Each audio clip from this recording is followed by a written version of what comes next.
Hola hermano, ¿cómo estás? Dios te bendiga en esta hora, ya sea el día que lo estés tomando esta clase.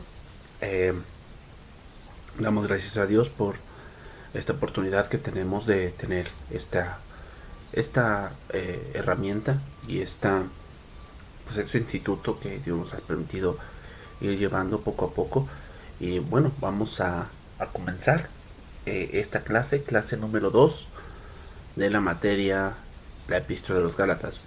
Vamos a orar y vamos a comenzar. Padre, gracias te damos en esta hora. Gracias por tu bendición. Gracias, oh Señor, por la vida que nos has prestado, que podemos eh, tomar de ti, tomar de tu palabra, tomar de tu consejo. Gracias, oh Dios. Pedirte para que tú nos enseñes, tú nos muestres en este día, sabedores de que esta palabra no fue traída por voluntad humana, sino que los santos hombres de Dios fueron inspirados por el Espíritu Santo para hoy tener lo que leemos, lo que tenemos, y que tu Espíritu Santo aún así nos guía a la verdad, porque tu palabra es la verdad. Gracias, oh Señor. Bendito seas y alabado en nombre de Jesús. Amén. Bien, hermano. Entonces vamos a comenzar clase número 2 de la materia, la epístola a los Gálatas.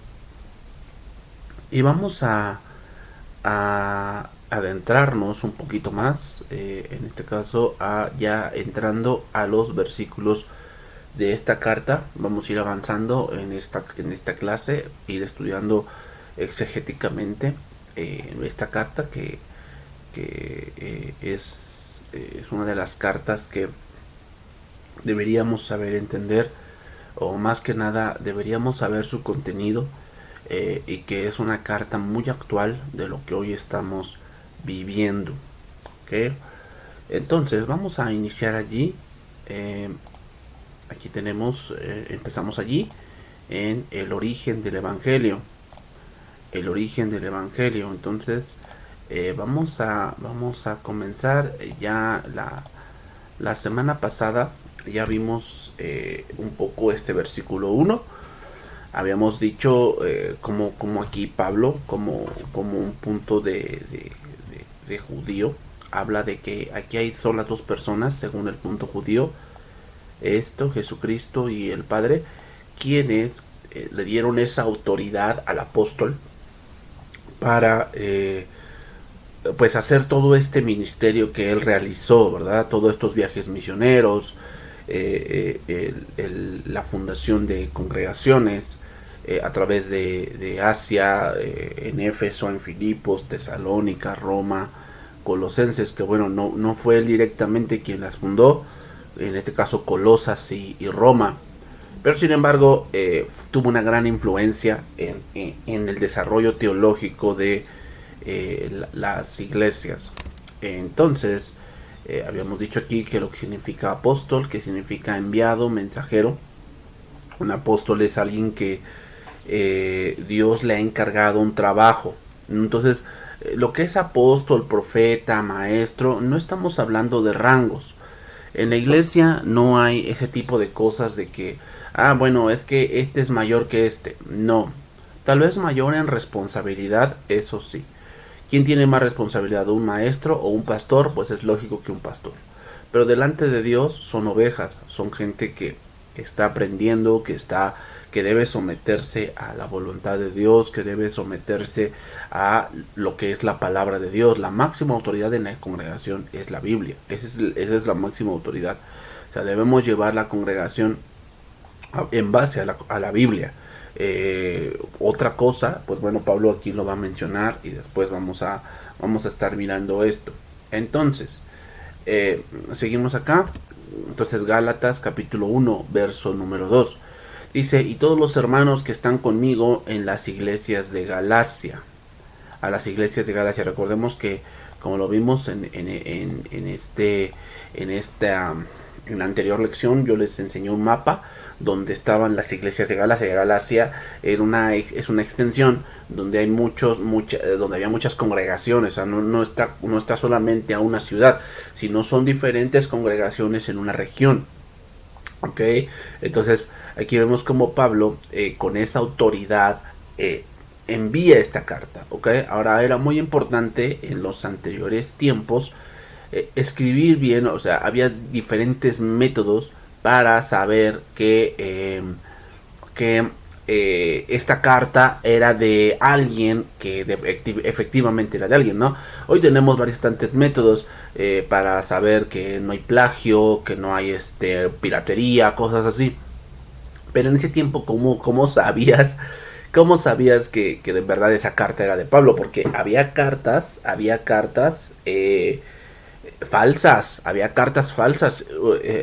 No sé, no recuerdo ahorita el verso donde dice Pablo que no se dejen engañar aún, aunque fuese por carta suya.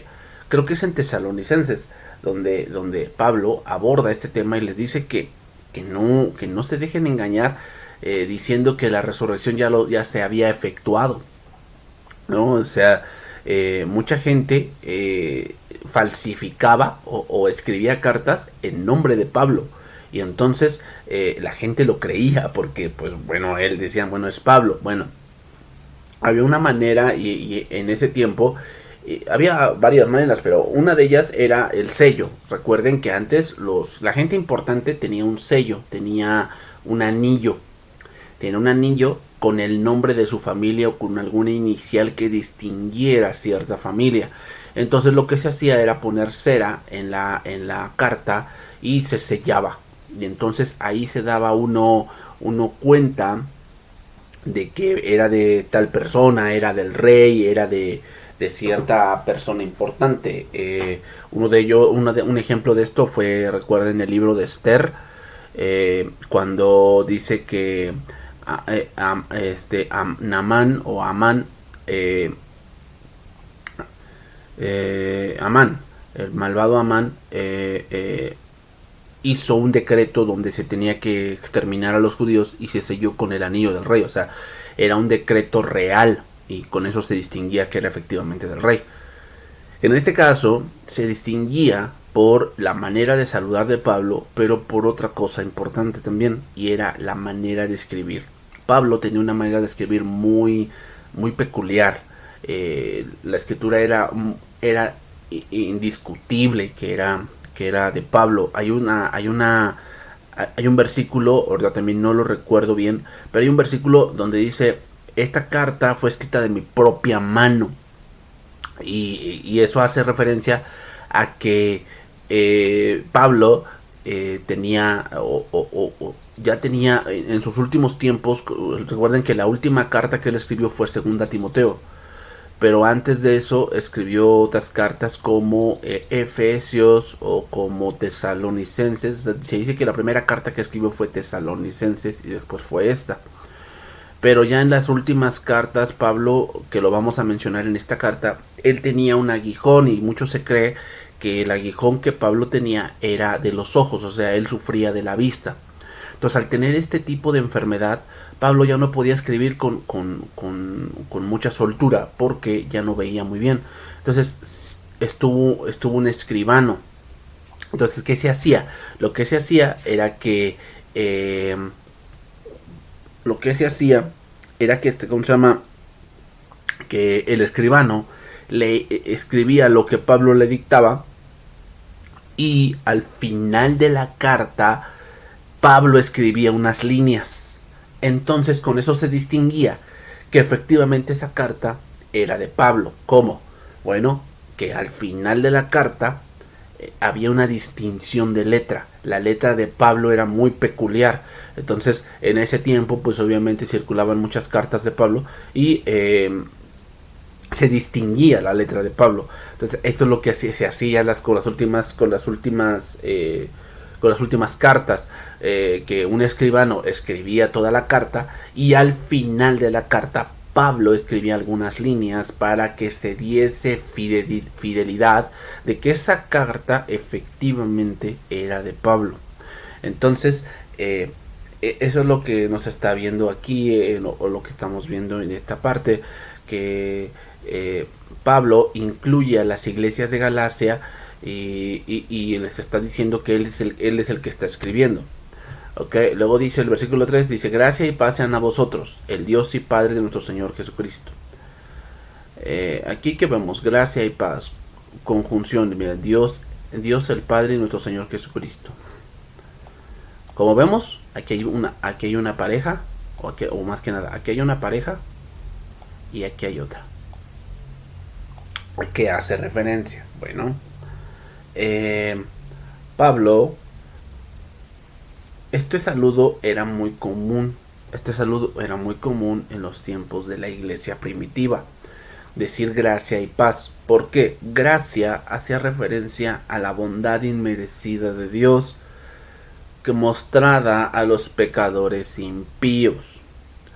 Tiene mucho que ver con las cosas que va a tratar con la carta, porque cuando nosotros nos sometemos a la ley, la gracia deja de efectuarse. Ahora, ¿a qué nos referimos la ley? Bueno, como les dije la clase pasada, ley podemos referirnos a bastantes cosas. No solamente se refiere a los 10 mandamientos, ¿ok? O sea, muchas veces decimos ley y luego nos vamos a los 10 mandamientos. No necesariamente se refiere a eso. También Pablo hacía referencia a ley, a guardar ciertas fiestas, a guardar ciertas comidas, a guardar la circuncisión, a guardar, a judaizar, o sea, en el sentido de que pues ya te empiezas a vestir así, comida kosher, guardar ciertos días festivos, guardar los días de reposo, cosas así. Eso es judaizar, eso es tener la ley, ¿ok? O sea, ley no significa necesariamente ir a los 10 mandamientos. Hay a veces que sí se refiere a eso, y a eso lo vamos a ir estudiando durante esta carta. Entonces, ¿a qué quiero llegar? La ley no está en contra de la gracia, sino que debemos entender, lo vamos a entender más adelante en esta carta, que la ley lo que hace es exaltar la gracia, pero como que al ser humano no le gustan las cosas gratis, ¿entiendes? O sea, no le gusta, o sea, tenemos esa idea y creo que es una idea, vamos a ponerlo así, que sí que no es mala, pero en ciertos sentidos, que todo cuesta, ¿entienden? O sea, y es verdad, o sea, tener una carrera cuesta, tener una profesión cuesta, tener un trabajo bien remunerado cuesta, es más, pastorear cuesta, estudiar la palabra de Dios tiene un costo, y es verdad. Pero en el caso de la salvación, no cuesta dinero, no cuesta que tú hagas obras, y eso es lo que como que al ser humano no le parece. O sea, como que él dice, bueno, es que yo no creo que todo lo que yo haya hecho malo, con una simple fe pueda borrarlo. Como que no lo cree. Eso es lo que pasaba con los judíos. El problema era que los judíos, los cristianos judíos, eran cristianos judíos. Ellos como que no veían completo, la salvación, la obra de Cristo, no la veían completa, no la veían satisfactoria. Entonces empezaron a decir que entonces la gente que es gentil tenía que hacer las cosas que antes se hacían aparte de creer. Que ese es el problema aquí. O sea, el problema no es la ley. El problema es cuando se le añade a la salvación y se le añade al evangelio cosas para como que perfeccionar la salvación. Ese es el problema. Entonces, cuando hacemos eso, la gracia deja de ser gracia. La gracia deja de ser gracia, porque la gracia significa regalo no merecido. La gracia significa la bondad que Dios muestra para un pecador. Entonces imaginémonos que, o sea, es como, da la seña de que es como un esclavo que está trabajando, pero nada le pertenece. Entonces imagínate que el esclavo un día diga, voy a ahorrar mucho dinero para comprar mi libertad. Y pues obviamente eso no se podía hacer. Lo hemos visto por ejemplo en el Imperio Romano con los gladiadores, pero ellos no compraban su libertad, se la ganaban.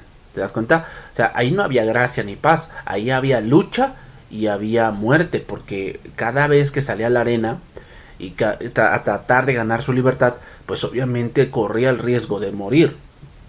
En este caso no.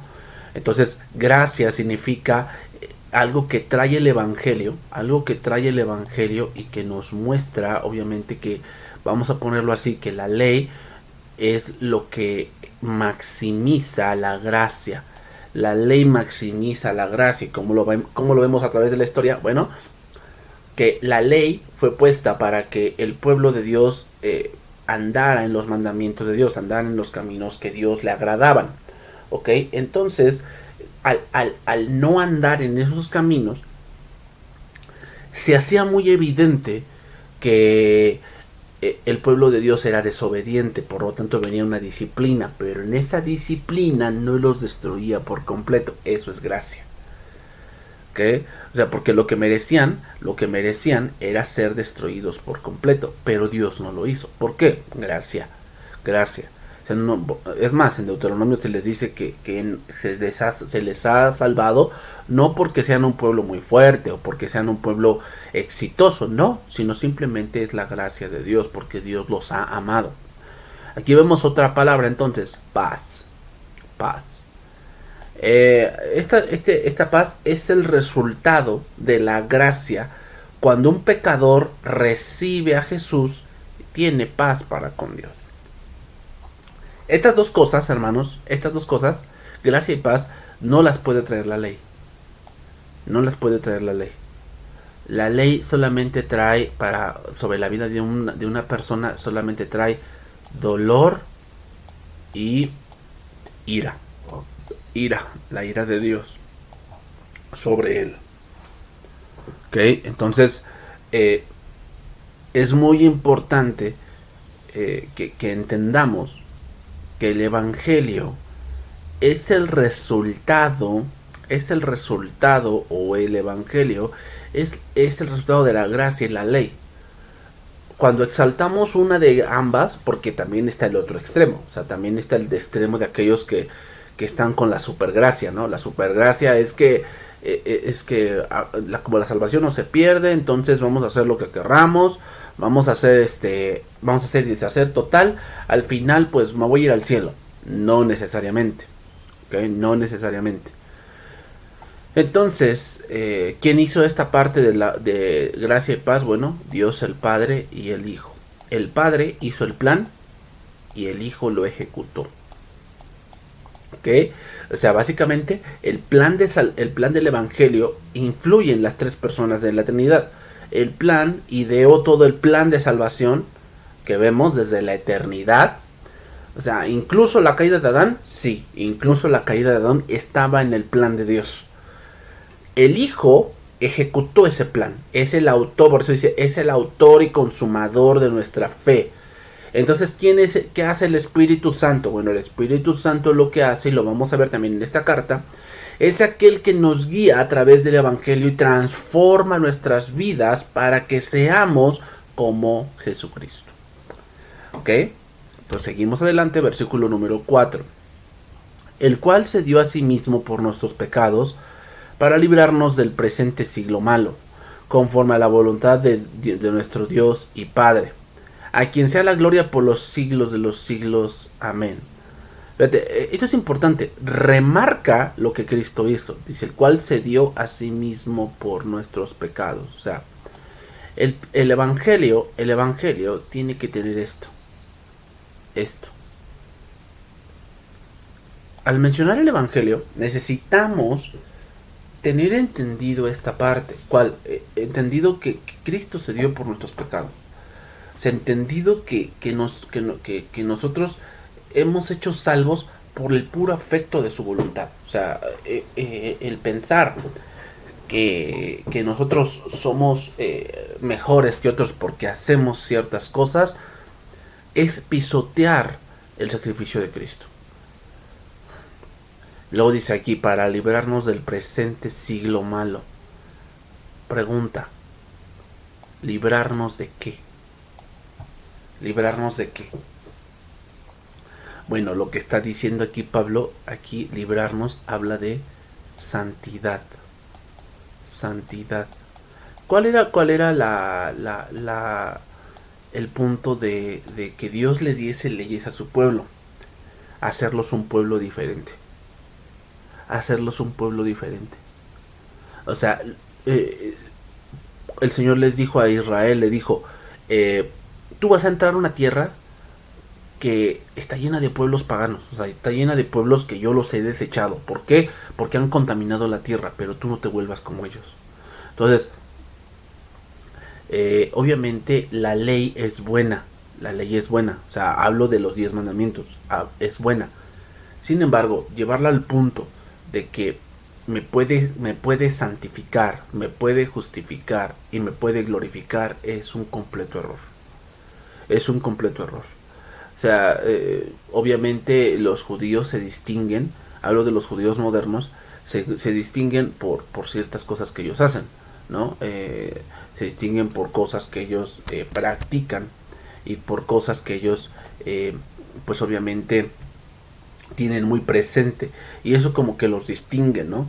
Pero simplemente eso lo hacen con sus propios hermanos. O sea, ellos dicen, amaré a mi prójimo judío. Ellos así dicen, amaré a mi prójimo judío. O sea, los gentiles no son su prójimo, según ellos. Según ellos, los gentiles no son su prójimo. Solo son su prójimo sus hermanos judíos. Entonces, entre ellos se ayudan mucho. La verdad, se ayudan mucho. Y se distinguen mucho. Pero en el caso de la iglesia o en el caso de los cristianos, el Espíritu Santo nos va a llevar a un punto mayor, y es que a pesar de este siglo malo, en este presente siglo malo, nuestra luz de Cristo alumbre en esta sociedad, que es una sociedad retrógrada y es una sociedad que anda en tinieblas. Entonces es importante entender eso, que el Señor, pues obviamente, nos ha rescatado. Veanlo como lo dice traducción viviente, dice, para rescatarnos de este mundo de maldad en el que vivimos, a rescatarnos, es decir, ya no seguir la misma corriente, y eso solamente lo hace el Evangelio, hermanos. O sea, y si así no fuera, pues vayamos a la historia de Israel y nos damos cuenta de que Israel, en algún punto, siempre iba tras los pecados de los pueblos. O sea, si Dios no hubiese intervenido en la historia de Israel, al cabo de muchos años, Israel hubiese sido igual que un cananeo. Al cabo de muchos años, Israel hubiese sido igual que un cananeo. Muchas veces otra cosa que te voy a decir, muchas veces nos quedamos en la historia de José con que Jacob subió a Egipto porque estaba allí su hijo. Pero te voy a decir otra razón por la cual Dios permitió que fuese a Egipto. La razón era que sus hijos se habían tanto descarriado que se estaban convirtiendo en cananeos, y un ejemplo de ello era Judá. Judá, recuerden que hubo un lapso en su vida donde él se apartó y entonces empezó a tener pues tuvo hijos y empezó a tener negocios, y después se metió con su nuera. O sea, dice que la tomó por prostituta. O sea, imagínate qué clase de carácter tenía Judá. O sea, que se metía, o sea, no la reconoció que era su nuera, pero la tomó como prostituta y dice que se acercó a ella. O sea, imagínate, o sea, era común para él pues arrimarse a una prostituta. Entonces, a lo que voy es que Dios permitió que la gente, que su pueblo o que parte de la familia de Jacob fuese a Egipto para limpiarlos, para apartarlos, porque si no, al cabo de muchos años, la familia de Jacob hubiera terminado como la familia cananea. Entonces, esto es lo que pasa, hermanos. O sea, que el sacrificio de Cristo o el Evangelio tiene esa parte de apartarnos, de rescatarnos de este mundo y de este presente siglo malo, que es lo que Dios quiere para nosotros. O sea, que estemos completamente apartados, ¿ok? Bien, entramos entonces, versículo número 6, y dice aquí el título no inspirado: no hay otro evangelio. No hay otro evangelio. ¿Qué significa evangelio? Significa buenas nuevas. Buenas nuevas. ¿Ok? Buenas nuevas. Eso significa evangelio. Dice aquí, estoy maravillado de que tan pronto os hayáis alejado del que os llamó por la gracia de Cristo para seguir un evangelio diferente. ¿Ven lo que dice? Para seguir un evangelio diferente. Aquí cuando dice Pablo que estaba maravillado, la palabra aquí maravillado es la palabra griega dasumazo, que significa admirar, extrañar, pero extrañar así como que, híjole, es como decir, pues si yo te dejé bien y me extraña que ahora pienses de esta manera. Eso es lo que parece es lo que está diciendo Pablo. Mira lo que dice acá, este versículo, palabra de Dios para todos, dice, me parece increíble. Mira lo que dice, me parece increíble que ustedes le estén dando la espalda, ¿verdad? Le estén dando la espalda. Eso es lo que pensaban ellos, Gálatas. ¿Estaban pensando que le estaban dando la espalda? No. Ellos no pensaban de esa manera, obviamente que no. Ellos lo que pensaban era que se habían acercado más a Dios. Eso es lo que pensaban ellos. Pero no, lo que Pablo le está diciendo aquí es que ellos han dado la espalda. Dice, tan pronto a Dios, quien los llamó a través del generoso amor de Cristo, se alejaron de Dios y ahora creen en otro mensaje de salvación diferente al que les hemos anunciado. Fíjate nada más. Probablemente no se refiere a que la conversión sea reciente, porque los conversos recientes son los más propensos a dejarse desviar por falsas enseñanzas. O sea, se ve aquí que los gálatas no eran gente recién convertida, ya tenían tiempo. Entonces, el apóstol se siente extrañado por el alejamiento que había tenido lugar, de modo que era completo. O sea, no era algo que como que algunos estaban pensando, no, era algo que ya estaban ejecutando. O sea, era algo que ya estaban ejecutando. O sea, no era algo de que, hijo, estoy sorprendido porque ahora ya tengan esas ideas. No está diciendo eso. Lo que está diciendo es Pablo aquí, es que los gálatas ya estaban judaizando. O sea, ya estaban haciendo cosas que Pablo no les había enseñado, ¿no? Es como aquel padre que ve a su hijo realizar o contestar de una manera que él no le ha enseñado. Entonces, a ver, hijo, ¿de dónde aprendiste esa palabra? ¿Cómo aprendiste esa conducta? ¿Quién te enseñó eso? ¿Verdad? ¿Quién te enseñó eso? Entonces, había esperanza de volver al buen camino, es lo que quería Pablo. Pero se indica que esto era grave, era alejamiento de Dios, quien había llamado por gracia para ir a un evangelio distinto. Pablo usa evangelio como concesión, es decir, lo usa como diciéndoles, es que ustedes piensan esto, ustedes piensan que hay otro evangelio, ¿verdad? Por eso lo utiliza. Eso es muy importante. Mira, estoy maravillado que os hayáis alejado del que os llamó para seguir un evangelio diferente. Un evangelio diferente. Mira lo que dice Traducción Viviente. Dice, están siguiendo un evangelio diferente que aparenta, mira nada más esto, aparenta ser la buena noticia. Aparenta, pero no es. Aparenta, pero no es. ¿Por qué? Porque en realidad no hay uno diferente. Un segundo evangelio que uno pueda escoger y conservar al mismo tiempo el mensaje divino de salvación eterno. Eso es lo que ellos estaban haciendo. O sea, muchos gálatas podrían argumentar con Pablo. No, Pablo, o sea, tú estás equivocado. Nosotros no seguimos un evangelio diferente. El evangelio es el mismo, solamente que le añadimos algo. Y eso es seguir un evangelio distinto. Hermanos, el evangelio ya fue revelado, en el sentido de que muchos empiezan a añadir cosas que no deben de ser. ¿Ok? Y como te lo dije, no estoy refiriéndome a prácticas que muchas veces hacen en la iglesia. O sea, hay iglesias que, por decir, celebran aniversarios, ¿no? Y hacen una reunión ese día. iglesias o congregaciones que celebran, hacen su reunión de Año Nuevo. Por decir, apenas yo me enteré de una congregación que el día del día de la resurrección, el día de la resurrección que supuestamente fue el domingo, ¿te acuerdas? El domingo de Ramos, que celebra el mundo, o en este caso la religión popular. Este pastor citó a la iglesia o citó a la congregación a las 5 de la mañana en la iglesia para orar, porque a esa hora resucitó Cristo. Eso es lo que él dijo, ¿no? Y ahí ves a la congregación reuniéndose a las 5 de la mañana, y después la reunión normal a las 10 de la mañana, ¿no? Entonces, ¿y eso es malo? Bueno, a mí no, para mí no, o sea, en el sentido de que si se quieren reunir a las 4, 5, 6 de la mañana, a las 3 de la mañana, pues está bien, o sea, bueno, si pueden y los feligreses pues están de acuerdo, pues adelante, ¿no? Pero cuando ya decimos, bueno, es que estamos haciendo esto y por esto somos mejores, ahí hay un problema, ¿ok? Ahí hay un problema. O sea, no podemos decir, bueno, yo hago esto y ya por eso soy mucho mejor. No, no.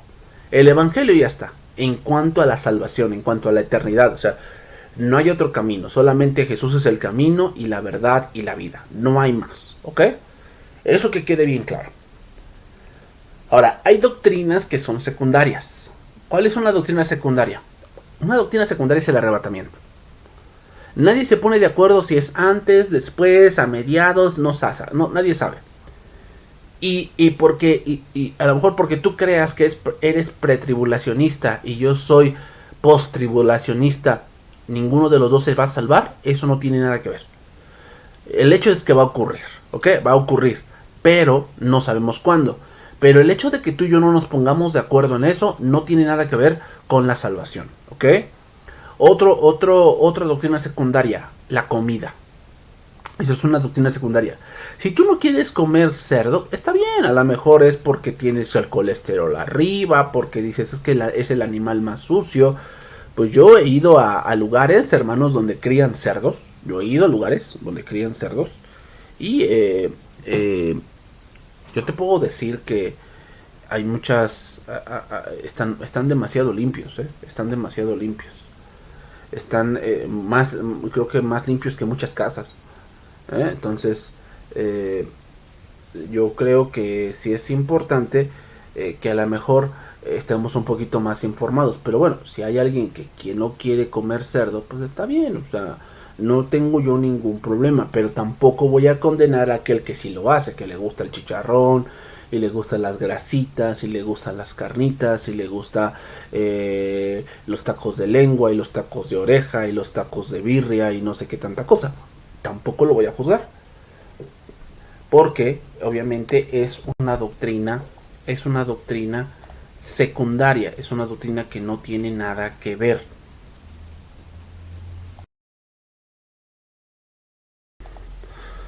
Entonces,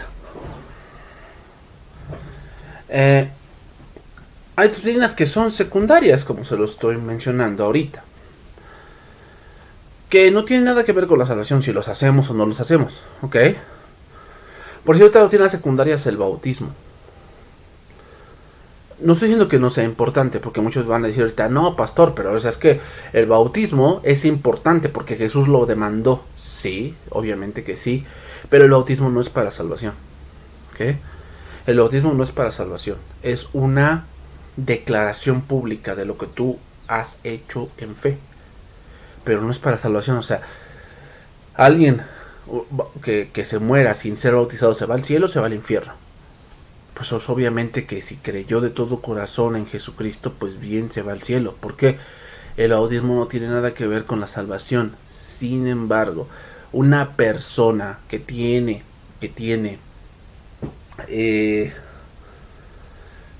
ya bastante tiempo y que no quiere bautizarse, lo que a mí me está diciendo es que pues a lo mejor no está en la salvación, por eso no quiere bautizarse. ¿Por qué? Pues porque el bautismo es un elemento, es una declaración pública de lo que ha sucedido en su en su mente, en su espíritu, en su corazón, ese nacimiento de nuevo, y él, un nacido de nuevo, quiere obedecer. Pero no quiere decir por eso que el bautismo lo haga más santo, o lo haga más puro, o lo haga más más espiritual. Pues no lo hace nada más.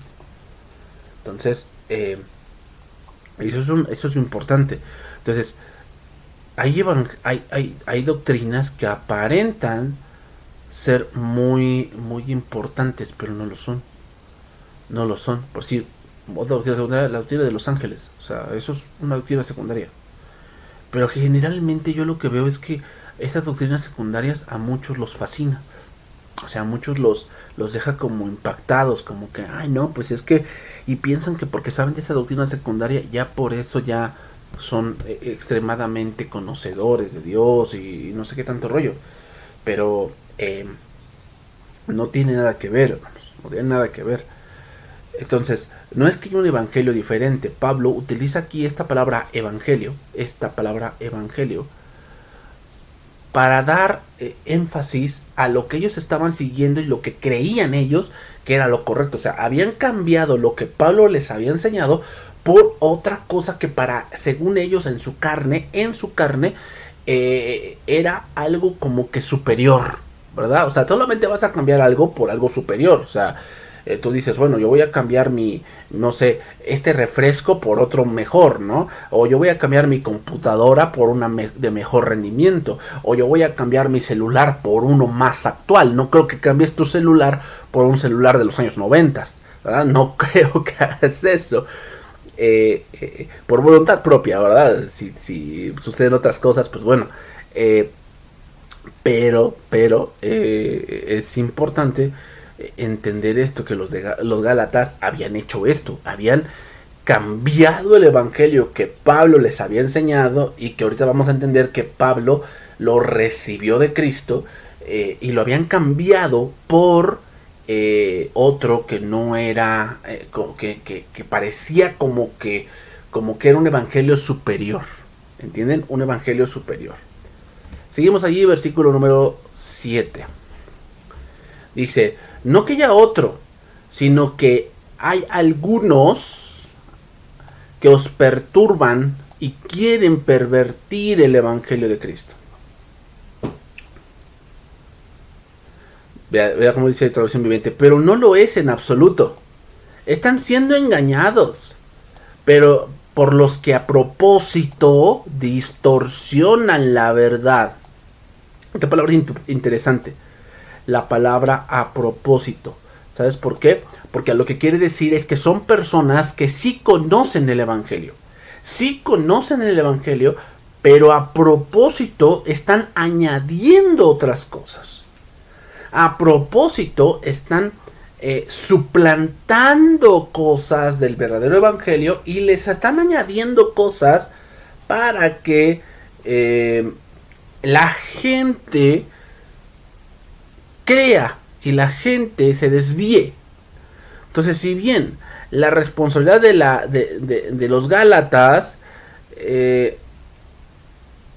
era que ellos habían escuchado el verdadero evangelio y ahora prestaban atención a otros que a propósito distorsionaban la doctrina verdadera, y ellos no habían estado firmes, sino que ellos habían seguido algo distinto. Habían seguido algo distinto. Habían seguido el pensamiento de estos falsos. Y esto es muy interesante, hermanos, porque muchos han hecho esto. Pablo pone en claro que evangelio solo hay uno, pero hay muchos que quieren agregar y dar otro sentido al mismo. Aquí tenemos algunas palabras que son importantes de este pasaje. La palabra perturban. La palabra perturban, que significa remover o agitar el agua. Entonces, ¿cómo actúan estas gentes? ¿Cómo actúan estas gentes? Bueno, actúan de una manera muy sutil. Y quiero que tú estés muy atento a esto, pero actúan de una manera muy sutil. Actúan de una manera en el sentido de... eh, eh, que te empiezan a meter dudas. Empiezan a leer algunos pasajes sin contexto. Y te empiezan a meter dudas sobre tu salvación. Y te empiezan a meter dudas sobre tu relación con Dios. Y te empiezan a poner, a hacer preguntas no tan lógicas. No tan lógicas. O sea, preguntas como...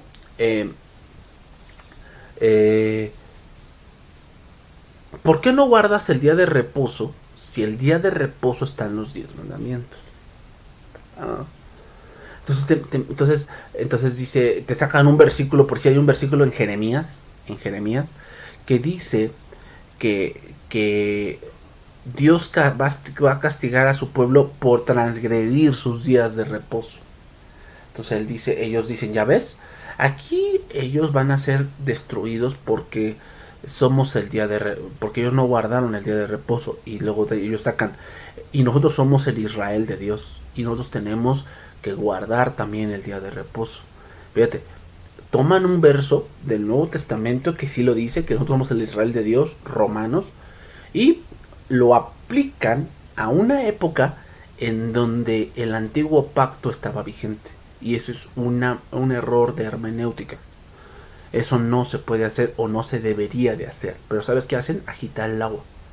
Agitar el agua. Agitan tus sentidos. Agitan tu mente. Agitan tu manera de razonar. Entonces empiezan a meterte dudas. Y entonces dices, sí, creo que estamos mal. ¿Y sabes a quién es el primero que atacan? Al primero que atacan es a tu pastor.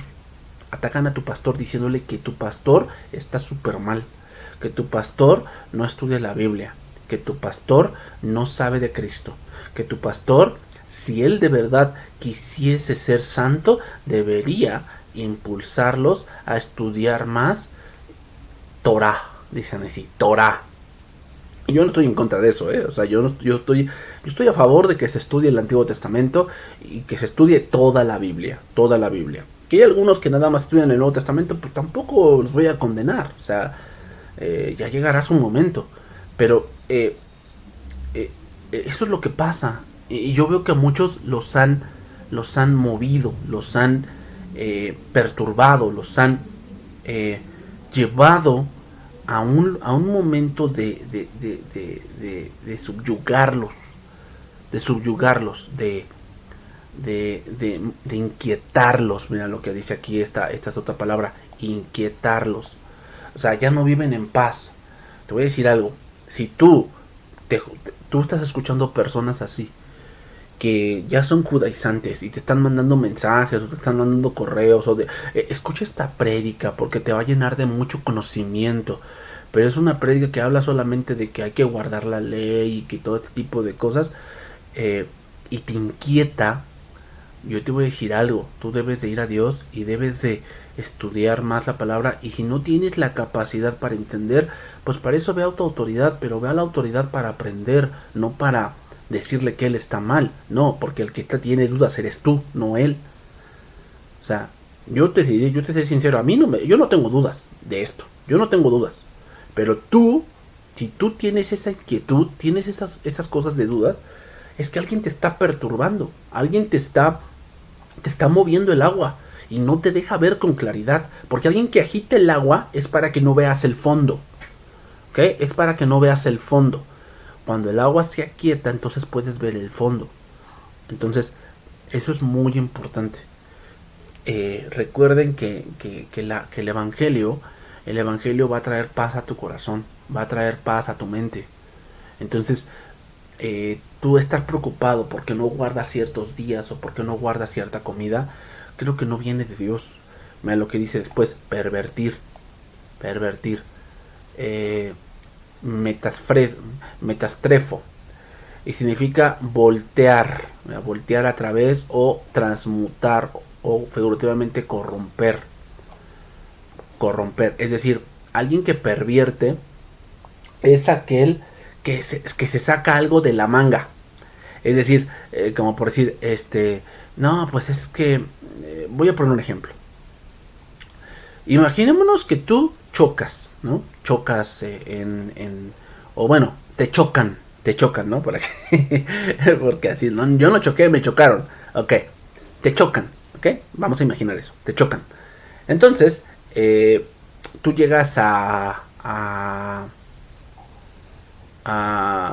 llega la gente del Ministerio Público, bueno, los judiciales, y llega tu seguro. Y tú dices, yo voy a ganar porque a mí me pegaron, ¿no? Y si tú ves el golpe, es claro que a mí me pegaron. Y de repente llega el policía, y como es su compadre el que te pegó, él va a buscar la manera de volteártela, de volteártela, ¿no? Eso es muy mexicano, volteártela. Es decir, va a pervertir tu derecho. Va a tratar de pervertirlo. ¿Cómo? Te va a decir, no, es que lo que pasa es que usted tiene la culpa por usted llevar un carro color negro. Y tú le dices, ¿eso qué tiene que ver? O sea, que si llevo carro color negro, color café, color... No, es que ya se dijo una ley donde ya es un delito llevar carro color negro. O sea, para empezar usted está un delito. Y pues ya que le pegó y toda la cosa, pero el delito primario es de usted. Así que usted no tiene el derecho de reclamar. Eso es pervertir. Tú te sientes defraudado, tú te sientes... pues tú dices, o sea, ¿qué está pasando con esto? O sea, ¿qué está pasando? ¿Por qué hacen esto? ¿Por qué pervierten mi derecho? Eso es lo que habían hecho estas personas, judaizantes cristianos, ¿no? Cristianos judaizantes. ¿Sabes qué estaban haciendo? Estaban, primeramente, o sea, llegaban y les decían, a ver, ¿qué te enseñó Pablo? Entonces ellos decían, no, pues Pablo me enseñó que esto, y que esto, y que esto, y que esto, y que esto. Bueno, sí, pero es que Pablo no sabe de esto, y de esto, y de esto, y de esto, y de esto. Eso es voltear, eso es pervertir. Es lo mismo que pasa hoy el día de hoy. ¿Qué te enseñan en tu iglesia?